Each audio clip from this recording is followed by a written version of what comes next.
پھر آپ نے فجر کی نماز کے بعد حمد و صلاح کے بعد خطبہ ارشاد فرمایا اور فرمایا کہ تمہارا رات کو یہاں آنا مجھ سے مخفی نہیں تھا، مجھے پتا تھا تم میرا انتظار کر رہے ہو، لیکن مجھے خدشہ ہوا کہ یہ نماز تم پر کہیں فرض نہ کر دی جائے، اس لیے میں گھر سے باہر نہیں نکلا، میں نہیں چاہتا میری امت پر اس معاملے میں مشقت ہو۔ تو سیدہ عائشہ کہتی ہیں کہ پھر معاملہ اسی طرح ان اٹینڈنڈ رہا یہاں تک کہ نبی صلی اللہ علیہ وسلم دنیا سے تشریف لے گئے، یعنی صحابہ کرام علیہم رضوان پھر جماعت کے ساتھ اس طریقے سے اہتمام نہیں کرتے تھے۔ اور صحیح بخاری اور مسلم کی دوسری حدیث میں ساتھ یہ ہے کہ سیدنا ابو ہریرہ سے جو روایت ہے وہ کہتے ہیں پھر نبی صلی اللہ علیہ وسلم کے زمانے میں، سیدنا ابوبکر کے زمانے میں اور سیدنا عمر کے بھی شروع کے دور میں یہ معاملہ ان اٹینڈڈ رہا، لوگ اپنی اپنی طرح جو ہے قیام اللیل پڑھ لیا کرتے تھے، گھروں کو چلے جایا کرتے تھے، کچھ گھر میں پڑھ لیا کرتے تھے۔ پھر وہ ڈسیزن کا وقت آیا اور وہ ہے صحیح بخاری میں انٹرنیشنل نمبرنگ کے مطابق 2010 نمبر حدیث، وہ اسی چیپٹر میں قیام رمضان والے چیپٹر میں۔ عبد الرحمن بن عبد القاری کہتے ہیں کہ ایک رات میں سیدنا امیر المؤمنین عمر فاروق رضی اللہ تعالیٰ عنہ کے ساتھ مسجد نبوی میں آیا تو دیکھا کہ بعض لوگ اکیلے اکیلے قیام اللیل کر رہے ہیں رمضان کا، بعض لوگ ٹولیوں کی شکل میں ایک ایک حافظ آگے کھڑا کیا ہوا ہے، اس کے پیچھے نیت کر کے مختلف جگہوں پر نمازیں ہو رہی ہیں۔ یہ مسجد نبوی تھی جناب، ادھر ہوتی تو لوگ مارنا شروع کر دیتے کہ جناب مسجد ایک جماعت ہو سکتی ہے۔ تو سیدنا عمر فاروق رضی اللہ تعالیٰ عنہ انہوں نے فرمایا کہ کیا ہی اچھا ہو اگر میں ان کو ایک امام کے پیچھے کھڑا کر دوں تاکہ سارے اکٹھے ہو کے نماز پڑھ لیں۔ پھر انہوں نے ابی ابن کعب رضی اللہ تعالیٰ عنہ کو حکم دیا کہ لوگوں کو قیام اللیل رمضان کا کروائیں۔ پھر وہی تابعی کہتے ہیں کہ کافی دنوں کے بعد آپ رضی اللہ تعالیٰ عنہ کے ساتھ میں دوبارہ آیا تو دیکھا کہ لوگ قیام اللیل کر رہے تھے اور ایک امام کے پیچھے، تو سیدنا عمر نے فرمایا نعم البدعۃ ھذہ، یہ کتنا اچھا کام ہے جو نیا میں نے شروع کیا۔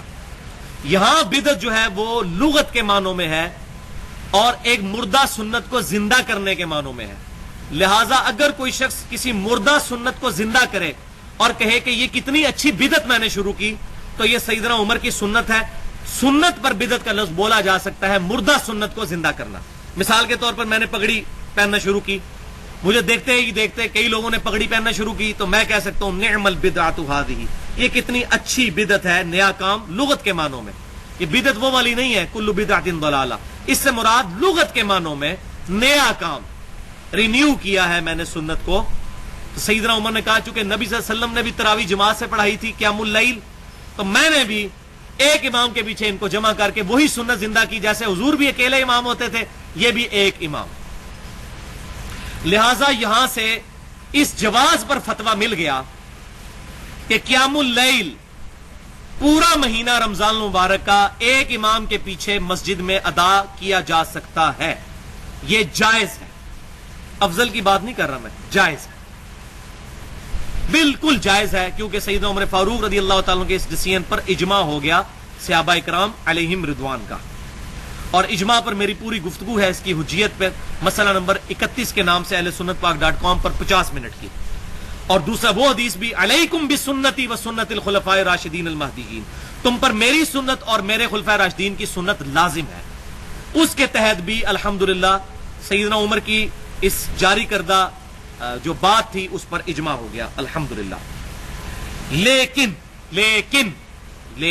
تین لیکن، یہ صرف جائز ہے کیونکہ اسی حدیث میں آگے ہے جو مولوی چھپا لیتے ہیں کہ سیدنا عمر رضی اللہ تعالیٰ نے جب فرمایا نعم البدعۃ ھذہ، صحیح بخاری 2010 نمبر حدیث، پھر آپ رضی اللہ تعالیٰ نے ساتھ ایک بات ارشاد فرمائی کہ یہ لوگ جو پڑھ رہے ہیں اس سے زیادہ بہتر وہ نماز ہے جو لوگ رات کو اٹھ کر آخری پہر میں پڑھتے ہیں۔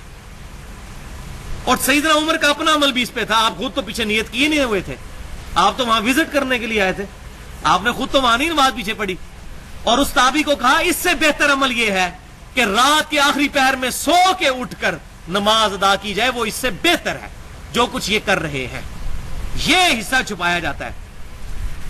اب یہ سیدنا عمر کا جو قول ہے ساتھ ہی اس حدیث میں یہ بالکل حضور صلی اللہ علیہ وسلم کے فرمان کا آئینہ دار ہے. اور وہ فرمان الحمدللہ میں نے ڈھونڈ لیا ہے صحیح مسلم میں کہ آپ صلی اللہ علیہ وسلم سے پوچھا گیا کہ بتائیے فرض نماز کے بعد سب سے افضل نماز کون سی ہے؟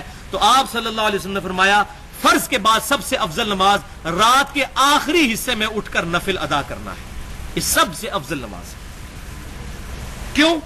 کہ صحیح بخاری اور مسلم کی متفق علیہ حدیث ہے کہ جب آخری تہائی رات رہ جاتی ہے، یعنی 6 گھنٹے کی رات ہو تو آخری 2 گھنٹوں میں اللہ تعالیٰ اپنی شان کے لائق آسمان دنیا پر نزول فرماتا ہے. اس کی کیفیت میں ہم نہیں پڑھتے. اور اللہ تعالیٰ کی طرف سے یہ ندا آتی ہے کوئی دعا کرنے والا میں اس کی دعا قبول کروں، ہے کوئی مانگنے والا میں اس کو عطا کروں، ہے کوئی مغفرت طلب کرنے والا میں اسے بخش دوں. حتیٰ کہ فجر کا وقت شروع ہو جاتا ہے، یہ اللہ کی طرف سے ندا آتی رہتی ہے. اس معاملے میں جو اسماء و صفات کا مسئلہ ہے وہ میں نے مسئلہ نمبر 41 کے نام سے نور من نور اللہ، وحدت الوجود اور علم الکلام کے اوپر ڈیٹیل سے 1 گھنٹے کی گفتگو کی ہے. وہ میں یہاں پر بحث میں نہیں لانا چاہتا. میں بار بار اس لیے بتا رہا ہوں یہ چیزیں، کچھ چیزیں جو ہیں وہ میں سکپ کرتا جا رہا ہوں. تو یہ سیدنا عمر فاروق رضی اللہ تعالیٰ کا فرمان عین ان احادیث کے مطابق ہے اور آپ صلی اللہ علیہ وسلم اور اللہ کی منشا کے مطابق ہے. لہٰذا اب یہاں پر 2 آپشن بنے گے. اب ان کو سمجھ لیں. یہ سب سے اس کا امپورٹنٹ کنکلوژن ہے قیام اللیل کا. آپشن نمبر 1 یہ ہے کہ رات کو عشاء کے ساتھ ہی قیام اللیل کر لیا جائے، اور اسی میں افضل یہ ہے کہ رات کے آخری پہر میں جماعت کے ساتھ قیام اللیل کیا جائے.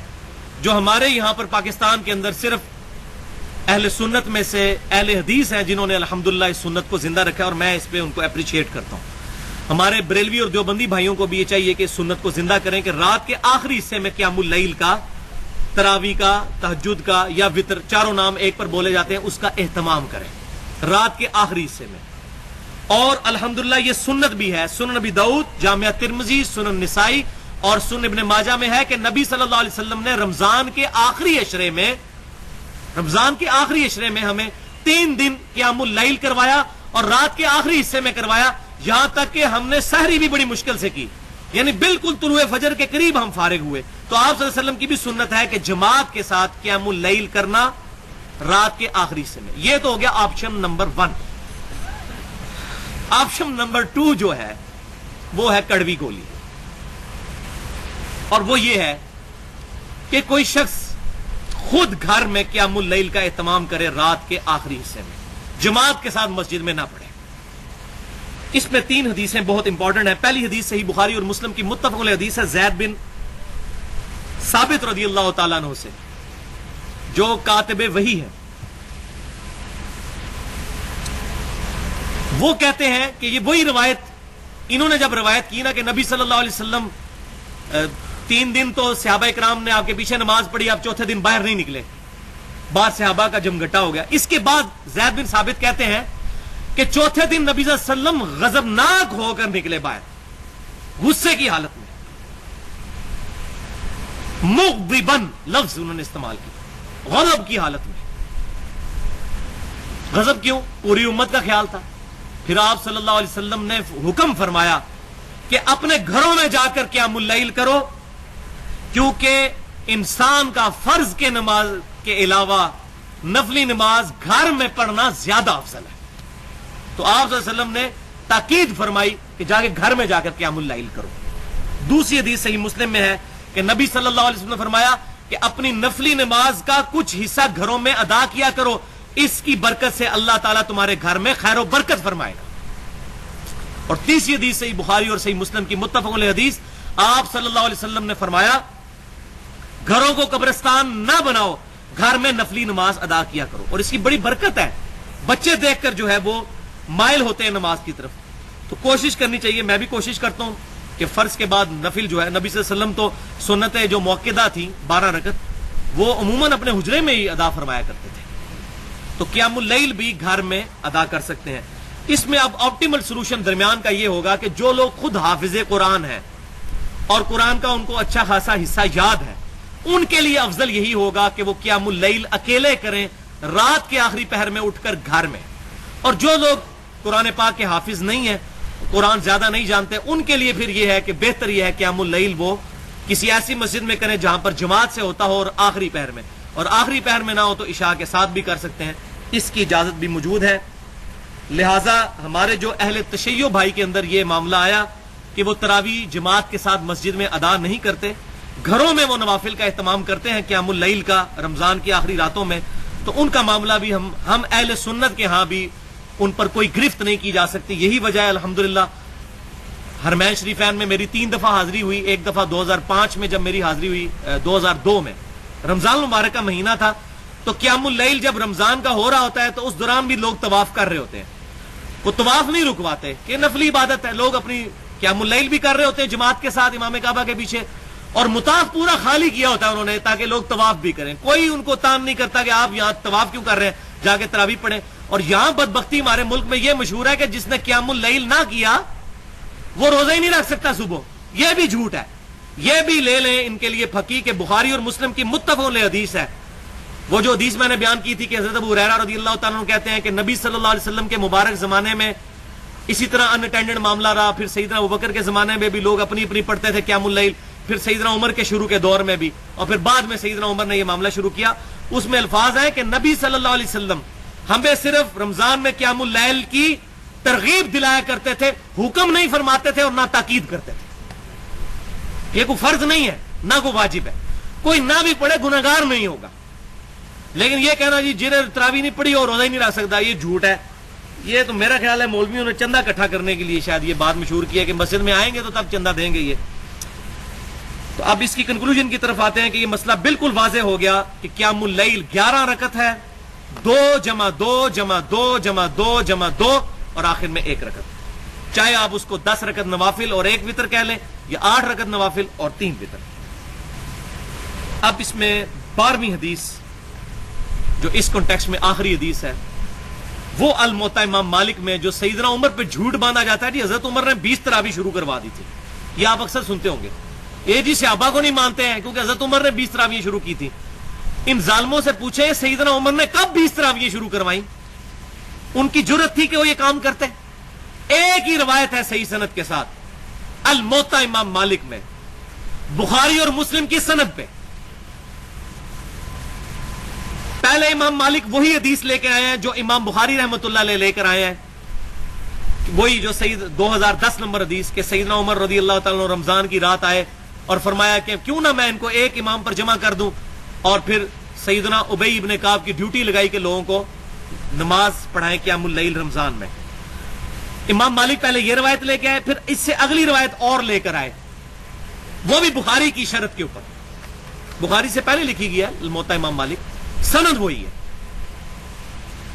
کہ امام مالک رحمۃ اللہ علیہ یہ حدیث لے کر آئے کہ سیدنا عمر فاروق رضی اللہ تعالیٰ عنہ نے ابی ابن کعب کو، وہی جو صحیح بخاری میں بھی نام موجود ہے، اور سیدنا تمیم داری کو رضی اللہ تعالیٰ عنہما، ان دونوں کی ڈیوٹی لگائی کہ لوگوں کو رمضان میں 11 رکعت پڑھایا کریں، اور امام ایک ایک رکعت میں 100 آیات تلاوت کیا کرتا تھا، اور ہم لوگ بمشکل سحری کے قریب ہی قیام اللیل سے فارغ ہوا کرتے تھے، اور بعض لوگ لکڑی کے سہارے کھڑا ہوا کرتے تھے قیام اللیل سننے کے لیے، کیونکہ مقصد تو قرآن سننا ہے۔ تو یہ حدیث ہے الموطا، اس میں 3 راوی۔ امام مالک نے سنا ہے محمد بن یوسف سے، محمد بن یوسف تابعی ہیں اور صحیح بخاری اور صحیح مسلم کے راوی ہیں، اور یہ نواسے ہیں سیدنا صائب بن یزید رضی اللہ تعالیٰ عنہ صحابی کے، جو 91 ہجری میں فوت ہوئے، نبی صلی اللہ علیہ وسلم کے ساتھ انہوں نے حج کیا تھا 8 سال کی عمر میں۔ صائب بن یزید کے یہ نواسے ہیں محمد بن یوسف، اور یہی روایت جو بخاری اور مسلم میں بھی موجود ہے کہ صائب بن یزید رضی اللہ تعالیٰ عنہ کہتے ہیں کہ میں بچہ تھا 8 سال کا، میں نے حضور کے ساتھ حج کیا۔ اس حدیث کی سند وہی ہے جو الموطا امام مالک کی ہے، یعنی امام مالک نے سنا محمد بن یوسف سے، محمد بن یوسف نے سنا صائب بن یزید رضی اللہ تعالیٰ عنہ سے صحابی سے، ایک ہی تابعی ہے بیچ میں، لہذا یہ سونے کی مور گولڈن چین کے ساتھ روایت ہے الموطا امام مالک کے اندر 11 رکعت، اور الحمدللہ کوئی مائی کا لال اس روایت کو ضعیف نہیں کہتا۔ ایون مفتی احمد یار خان نعیمی صاحب جو بریلوی ہیں، انہوں نے بھی جال حق میں اس روایت کو ایڈریس کیا، کہتے ہیں یہ روایت تو بالکل صحیح ہے لیکن حضرت عمر کو اصل میں بھلیکھا لگ گیا سی، انہوں نے پہلا 11 شروع کرائی ہیں، بعد 20 کر دیتی ہیں سن، وہ کتنے کیتی ہیں سن جی، ان کو دھوکہ لگ گیا، پہلے انہوں نے 11 شروع کرائی بعد میں 20 کروا دی، یعنی روایت کو وہ بھی ضعیف نہیں کہہ سکے۔